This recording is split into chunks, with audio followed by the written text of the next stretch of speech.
vamos dar prosseguimento à gravação dos nossos vídeos com mais questões aqui, CESP-UNB, uma das principais organizadoras aqui do nosso país, tá?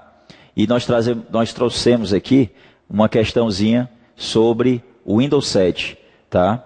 E se der tempo dentro do mesmo vídeo, a gente vai aqui executar a resolução de outra questão também desse concurso, desse mesmo concurso, relacionada ao Excel e a outros programas da Microsoft. Então, concurso Assembleia Legislativa do Estado do Espírito Santo, realizado em outubro de 2011 pelo CESP-UNB. Então, a questão inicial aqui foi sobre o Windows 7, então, que está sendo bastante cobrado. A gente ainda tem algumas organizadoras que ainda cobram o Windows XP, tá? Ou algo relacionado. Às vezes, uma questão de Windows 7, como eu já vi várias questões esse ano de 2012, do CESP-UNB, relacionando, fazendo umas comparações entre o Windows XP e o Windows 7. Mas a tendência é que realmente, né, do final de 2012 para o início de 2013, todas as organizadoras já estejam realmente cobrando apenas o Windows 7. Então, com relação ao sistema operacional Windows 7, assinale a opção correta. A letra A diz: o Windows 7 é imune a certificados digitais autoassinados. Então, certificado digital é um recurso que a gente pode atribuir a determinados documentos para aumentar a segurança, né, dessas informações. E no caso, o Windows 7 ele não é imune a certificado digital autoassinado. Existem certificados digitais, né, que são válidos no nosso país e que são emitidos por algum órgão, por alguns órgãos, tá, que dão uma certa confiabilidade a esse certificado digital, fazendo com que os documentos que estejam com o certificado, com a assinatura digital vinculada ao certificado, possa ter uma determinada validade dentro do nosso país. E um certificado digital autoassinado é um certificado digital que é criado através de programas que usuários baixam na internet e que criam, de alguma forma, automaticamente um certificado digital para ele mesmo. Então, a própria pessoa que adquire aquele programa cria o seu próprio certificado digital. Então, a gente diz que é um certificado digital autoassinado, certo? E a gente pode utilizar recursos semelhantes, por exemplo, no pacote Office, que tem recursos para que se crie uma própria assinatura dentro de um documento. E aí, então, o Windows não vai bloquear esse tipo de recurso. Portanto, o item A é falso. O Windows 7 ele não é imune a certificados digitais autoassinados. Já o item B diz que o Microsoft Office 2003 é incompatível com o Windows 7.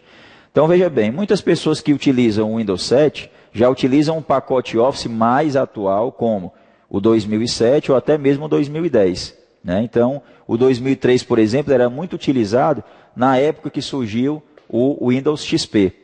Então, por vários e vários anos, o Windows XP estava muito ligado ao Office 2003. Quem usa já o Windows 7 no computador não vai poder usar o Office 2003, como diz aqui, falso. A gente pode citar um exemplo no próprio computador aqui do site, como nós já analisamos aqui antes de começar a questão. O que é que eu estou fazendo aqui? Eu cliquei no menu iniciar e no campo de pesquisa do menu iniciar eu digitei a palavra Word. E aí apareceu Microsoft Word 2003, Microsoft Word 2007, WordPad. Então, neste computador estão instaladas as duas versões do Word, do Office, no caso do pacote. Tanto a versão 2003, como também o pacote do Office 2007, versão 2007. O que mostra que é falso. Nesse computador nós estamos aqui trabalhando com o Windows 7 e nesse computador está instalado o Office 2003. Se fosse realmente incompatível, como mostra aqui, com o Windows 7, não seria possível ele estar instalado aqui nesse computador que está com o Windows 7. Mais um item errado. O item C diz: o Windows 7 suporta tecnologias de 32 bits e de 64 bits nos processadores. Bom, primeiramente, o que é tecnologia de 32 bits e de 64 bits nos processadores?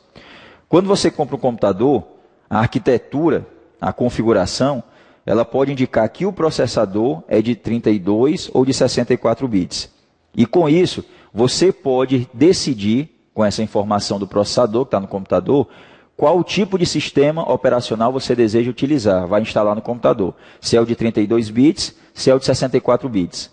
Se você tiver um processador com arquitetura de 32 bits, certo? O sistema operacional que você vai instalar é do tipo 32 bits. Se você tiver um processador no seu computador com arquitetura de 64 bits, você pode instalar tanto o sistema operacional de 32, que vai ser suportado, como de 64 bits. Qual é a diferença entre você instalar um sistema de 32 bits ou um de 64 bits? É a quantidade de memória RAM que vai poder ser gerenciada pelo sistema e assim compartilhada pelo processador.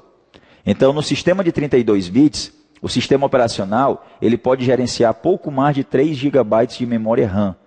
E no sistema de 64 bits, o sistema operacional ele pode gerenciar algo em torno de 128 GB de memória RAM. Então a diferença é grande. Então se tu vais instalar um sistema de 32 ou de 64 bits no teu computador, isso vai depender da tecnologia do processador que está instalado na sua máquina. Num vídeo anterior, se não estou enganado, certo? Nós já tínhamos aqui feito um comentário sobre esse assunto. Sistemas de 32 e 64 bits. Eu cliquei aqui no menu iniciar, botão iniciar do Windows 7 e vou clicar na opção computador. Então você pode acompanhar aí, clicando no botão inicial, opção computador, vai ser aberta essa janela, computador. Na parte superior, nós temos um item chamado propriedades do sistema. Vamos clicar nesse item, propriedades do sistema. Então o que é que vai acontecer? Ao clicar em propriedades do sistema, algumas informações aqui nos são passadas. E uma delas, bem aqui, tipo de sistema. Sistema operacional de 64 bits. O sistema em si, Windows 7 Ultimate. E o tipo, a arquitetura, 64 bits. O que significa que o processador do computador, ele é 64 bits, tá? E com isso nós podemos, caso também, lógico, a arquitetura da placa-mãe suporte, usar até 128 GB de memória RAM nesse computador. Então a diferença entre você ter um tipo de sistema de 32 bits ou 64 bits instalado no seu computador é justamente a quantidade de memória RAM, certo, que poderá ser utilizada na máquina.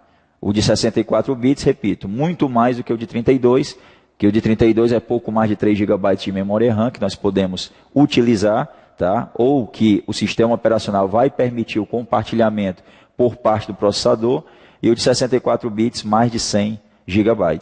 Então aqui nós temos um sistema operacional de 64 bits e também existe o de 32 bits, tá? Para máquinas que têm o processador com tecnologia apenas de 32 bits. Então esse é o item correto da questão. O Windows 7 suporta tecnologias de 32 e de 64 bits nos processadores.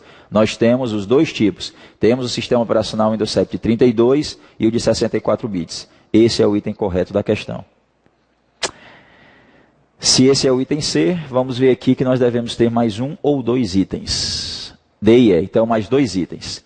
A área de trabalho do Windows 7 não suporta a lixeira, porque foi introduzido nesse software um novo conceito de recuperação de arquivos que tenham sido apagados. Isso não é verdade. No Windows 7 ainda permanece o recurso, assim como todas as outras versões anteriores, chamado lixeira, que é um item para recuperação de dados que foram apagados de alguma pasta do disco rígido. Então o Windows 7 ele continua com a sua área de trabalho, exibindo o íconezinho lixeira, que é um item, um recurso, um conceito, como diz aqui, de recuperação de dados que foram apagados do disco rígido. A lixeira continua. E o item E diz que por meio do menu inicial do Windows 7, o usuário consegue ver todas as conexões à internet efetuadas nos últimos 2 dias. Então, no caso, você clicar aqui no botão iniciar, você tem algumas pastas do sistema operacional, documentos, imagens, músicas, jogos, computador, painel de controle, dispositivos, impressoras. E do lado esquerdo, como nós já falamos em um vídeo anterior, serão mostrados atalhos para os programas abertos recentemente e também atalho chamado lista de salto para os documentos que foram abertos recentemente na janela desses programas. Então não é exibida aqui as conexões que foram efetuadas à internet ou em rede nos últimos dias. Então, uma questão boa com alguns assuntos variados, menu iniciar, lixeira, certo? Certificado digital autoassinado, alguns recursos do Windows 7 que a gente não pode considerar válido, e um, que é o correto, sobre o sistema operacional Windows 7 poder ser instalado de duas formas. Ou uma versão com arquitetura de 32 bits ou uma outra com a de 64 bits, que foi o item correto. Ok? Letra C. Vamos à próxima questão desse concurso da Assembleia Legislativa do Estado do Espírito Santo. Questão agora aqui, pelo que a gente vê, falando sobre protocolos de redes. Supondo que o usuário tenha acessado um site web por meio do seu navegador, Mozilla Firefox, e que usando o software Microsoft Outlook, enviou um correio eletrônico, e-mail. Assinale a opção que apresenta protocolos corretos para navegação na internet e para envio de mensagens por meio de correio eletrônico na referida situação. Bom, veja bem, dentro dos itens aqui, nós temos IMAP, HTTP, FTP e SMTP. Então são 1, 2, 3, 4, certo? Dentro de todos os itens aqui, espalhados aí, nós temos apenas 4 protocolos. O IMAP, ele é um protocolo de correio eletrônico, certo? Ele é utilizado em servidores de recebimento de mensagens de e-mail. Então, ele não pode estar envolvido aqui, porque o que se diz aqui é o envio de um correio eletrônico, certo? Então, no caso, o IMAP, que está na letra A, que está na letra C e que está na letra E, a gente já pode descartar. Então, tanto o IMAP como o POP, são protocolos usados na tarefa de recebimentos de mensagens de correio eletrônico, tá? Então, a gente já descarta aqui 3 itens. Ficou a letra B e a letra D. Bom, o FTP é um protocolo que é utilizado num processo de transferência de arquivos. É justamente a descrição, FTP, Protocolo de Transferência de Arquivos, Files, né? Então, é usado, por exemplo, quando se executa uma operação de enviar um arquivo de um computador para um outro, certo? Portanto, transferência de arquivos em redes. Então, aqui não está sendo usado um processo de transferência de arquivos, envio de um arquivo de uma mensagem de um computador para o outro, e sim o envio de uma mensagem de correio eletrônico, certo, de um computador para o outro. Portanto, letra B também está descartada, sobrou a letra D, justamente os 2 protocolos que nós ainda não comentamos. O protocolo HTTP, que significa Protocolo de Transferência de Hipertexto, né, ele é um protocolo utilizado na transferência de dados que compõem uma página da web. Quando nós digitamos o endereço de uma página da web na barra de endereço do navegador, teclamos Enter, é utilizado um recurso, certo, de servidor de nome de domínios, que converte aquele endereço em um endereço IP, que corresponde à máquina conectada à rede, à grande rede, e que pode estar hospedando os dados daquele site. E aí o HTTP já aparece lá na barra de endereço, porque é o protocolo que vai transferir cada pacote de dados que compõe aquele site, da máquina do servidor que hospeda o site, até o nosso computador, a janela do nosso navegador. Então, ele é utilizado na abertura, digamos assim, de uma página da internet, porque é o protocolo ou a ferramenta de rede que faz a transferência dos pacotes de dados que compõem aquela página.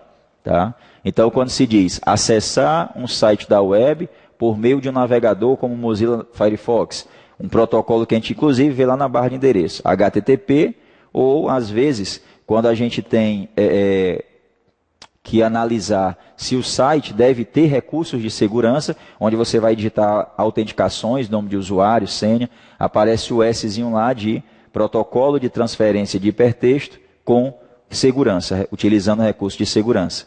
E o SMTP é o contrário do IMAP. O IMAP é uma ferramenta de correio eletrônico, protocolo usado no recebimento das mensagens de e-mail. E o SMTP é usado no envio das mensagens de e-mail, como diz aqui, certo? Enviou um correio eletrônico. Então, o SMTP é a ferramenta de correio eletrônico ou protocolo que faz o envio, a entrega das mensagens de e-mail. Portanto, HTTP e SMTP. A resposta aqui. Então, os 2 procedimentos aqui nessa questão são justamente acessar um site da internet, aí a gente vê muitas vezes, na maioria das vezes lá o HTTP na barra de endereço, na hora que está sendo transferido o pacote de dados, tanto que muitas vezes você só digita yahoo.com.br, enter, já aparece o HTTP lá no iniciozinho, porque é o protocolo que está sendo usado, a ferramenta que está sendo usada na transferência dos dados que compõem o site. Ok? Então, resposta aqui dessa questão, HTTP e SMTP, respectivamente, letra D de dado. Vamos ver aqui mais uma questãozinha desse concurso. uma questão muito fácil sobre o Microsoft Excel, muito fácil, que diz o seguinte: supondo que em uma planilha no Excel 2007, versão em português, os itens da coluna A, da linha 1 até a linha 10, devam ser somados automaticamente e o resultado colocado na linha 11. Então, somar os valores de A1, A2, A3, A4 até A10, lá na célula A11, por exemplo, na linha 11, da mesma coluna, então A11. Assinale a opção que equivale ao conteúdo da linha 11 para se realizar a função desejada. Bom, então, uma questão mesmo básico do Excel. Primeiramente, quando nós vamos iniciar uma determinada função ou um cálculo, pode ser uma fórmula, simplesmente somar duas células, A1 e A2. Então, a gente começa com o sinal de igual, tá? Então, vejam que o único item que começa com o sinal de igual é a letra A. Então, você pode digitar igual a 1 mais A2 mais A3 mais A4 mais A... Ou então, você pode usar a função soma do Excel. E quando se usa a função soma, você coloca o sinal de igual, como está na letra A, o nome da função e entre parênteses, certo? Não usa chave, não usa colchete, usa parênteses. Você coloca os argumentos da função separados por ponto e vírgula. Os argumentos da função, certo? Você pode usar o endereço de uma célula, você pode usar um número, você pode usar um texto, você pode usar um intervalo, como é o caso aqui. Dependendo do tipo de função, você pode usar texto, pode usar número, pode usar data, dependendo do tipo de função. Então, a função que deve ser usada aqui para somar todos os itens de A1 até A10, no caso, a função soma, começando com o sinal de igual, porque se eu não colocar o sinal de igual na frente, o que vai acontecer é que o cálculo não será realizado, vai ser entendido como se fosse um texto, por exemplo, digitado dentro da célula, e entre parênteses tu coloca os argumentos da função. Eu poderia somar de A1 até A10, colocando A1, ponto e vírgula A2, ponto e vírgula A3, ponto e vírgula, até chegar em ponto e vírgula A10. Mas é mais fácil, já como são células seguidas, usar o recurso intervalo com os dois pontos. A1, 2 pontos, A10. E aí, dentro da coluna A, da linha 1 até a linha 10, todos os valores numéricos desse intervalo serão somados com a função que está aqui na letra A, certo? Igual, soma, A1, 2 pontos, A10. E aí, todos esses valores serão somados e o resultado será apresentado justamente na célula onde for digitado o cálculo, como indica aqui, deve ser na célula A11. Então, a letra A, a opção correta dessa questão, bem simples, bem básica, só em o usuário saber, quando eu começo qualquer tipo de cálculo no Excel, a gente começa lá, por padrão com o sinal de igual, é um sinalzinho padrão. A gente pode começar um cálculo também com sinal de mais ou com sinal de menos, se a gente deseja que o cálculo apresente ali, por exemplo, um valor negativo, tá?